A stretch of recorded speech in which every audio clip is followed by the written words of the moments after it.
Hi, I'm Yvonne. I'm here to talk a little bit about my favorite interest, kind of. It's eSports, and especially about eSports in Austria. Why am I talking about it? I am the vice president and the diversity representative of the Austrian Esports Federation. I'm also an esports referee and have been to a lot of Austrian events. And I have been playing competitively for some time, like 10 years ago in Call of Duty. So I have been to a lot of events. First of all, esports, I think most of you know, is just playing competitively with a certain set of rules. And there are different genres, from shooters to tactical games, to games like GeoGuessr, which had their World Cup like a few weeks ago, I think 2 weeks ago, with over 50,000 US dollars in prize money, which is huge. We differentiate between the most popular games that are team-based games like League of Legends or Counter-Strike. We have 1v1 games like Tekken, but there are also like free-for-all games like Fortnite or Warzone, where only one player basically can win. There was a survey a few years ago that asked 1,000 Austrians about their behaviors in gaming, and it came out that almost every second person is playing video games, and gamers are all kind of people. It doesn't matter if you play on your console, it doesn't matter if you play on your PC or on your smartphone or tablet. Gamers are, it's a general term, of course. It's quite interesting that a lot of gamers additionally watch esports. And the survey showed that there are 2% of people from those 1,000 that don't even play the game but watch esports. It's the other way around in sports, I think, because most people in football or soccer stadiums are not actually playing football, right? So this is quite an interesting one. How does an esports event work? Well, you need money, of course. The 1 Esports League, for example, has big sponsors like McDonald's or Kelly's and Samsung.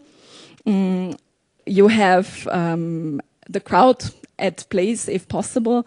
You have a big stage where you have the players and you have a host, like a moderator on site. You also have not only the moderator, you have the casters that broadcast on Twitch to thousands and hundred thousands of people online. You also have the big esports events, you have merchandise and other stuff that you can do. You also have the possibility to watch at home, for example, on your TV, because most TVs right now have Twitch as an application on their TV. You can watch when you're on your way on your phone, or in my case, I often play while watching esports when you have a second screen.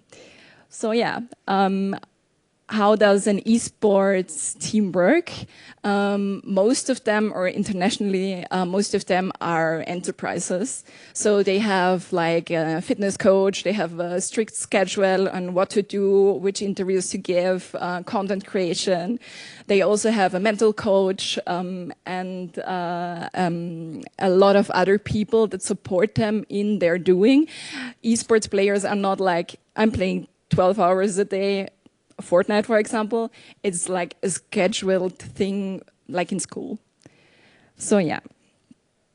Esports events in Austria. I wanted to show you a few pictures, just to give you an example. The ICE Esports League has been in Austria for quite some time, for some years actually, and has grown over the past years. Those pictures are from the left corner picture is from this year. You see there is a really big crowd, and you have things to do in the background. So there are other sponsored places where you can test other games. There were over 20,000 visitors over 2 days this year. And there was a prize money over 20,000 euros for 3 different games.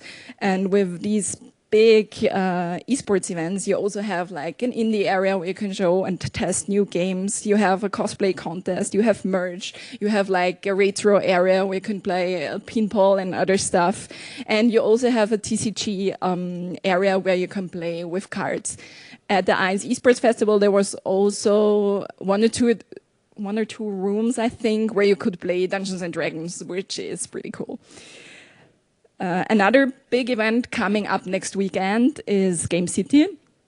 It's like Gamescom, but just a little bit smaller. And it's free. It's over 3 days. There's also an indie area, a cosplay contest, and a lot of other stuff. There's sadly no esports tournament per se this year, but a few years back on the right corner you see a Fortnite event which we hosted with A1. You can imagine a big tent with like 1,000 PCs there, and we're getting like 100 people in, they play around, and the next 100 people in, so it was crowded, really crowded, but it was quite fun. Yeah, so Game City, if you have nothing to do next weekend, it's in Vienna. Another big event that took place over the past few years is e-Bundesliga, which is right now paused, but has a really big following. What game is it? FIFA, of course, or FC, like they call it now. In the beginning, when I worked as an esports referee for the e-Bundesliga, all the qualifications were at sports stadiums, like in soccer stadiums. So you can imagine playing FIFA on the VIP area in your football club. That's pretty cool.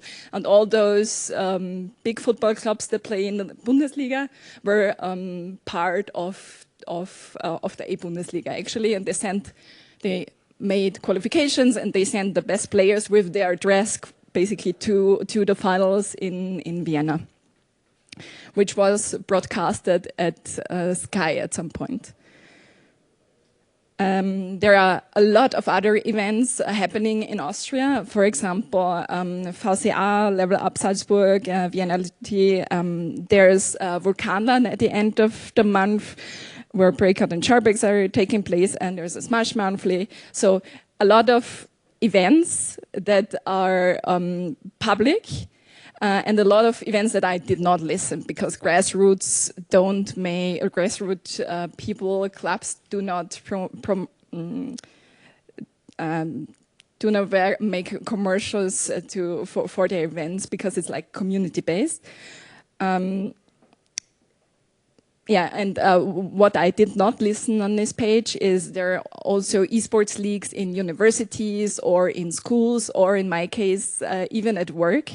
I started like a little group in my workspace, and we had like Rocket League and Super Smash Bros. Event last year. So esports is bringing people together and building a community of gamers, basically. So finding new people is so easy at esports events, and gamers and esports players are just like a family.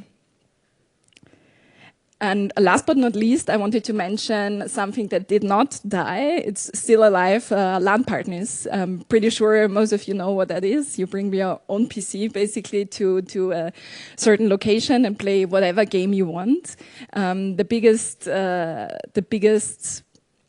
LAN party right now is Vulkanland, which will take place at the end of the month in Graz Messe. Over 1,000 people already paid their seats. So the top right corner is from last year, actually.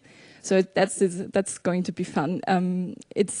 You can play basically 3 days whatever you want. You can play 3 days World of Warcraft, or you can participate in esports events, or you can have a look at other locations that are there. There's a big stage where the esports tournaments are taking place, and there will also be like food and a lot of really cool people. So if you have nothing to do at the end of the month, maybe come and visit us. So yeah, if you have any questions, just ask me or talk to me in the break. Thank you.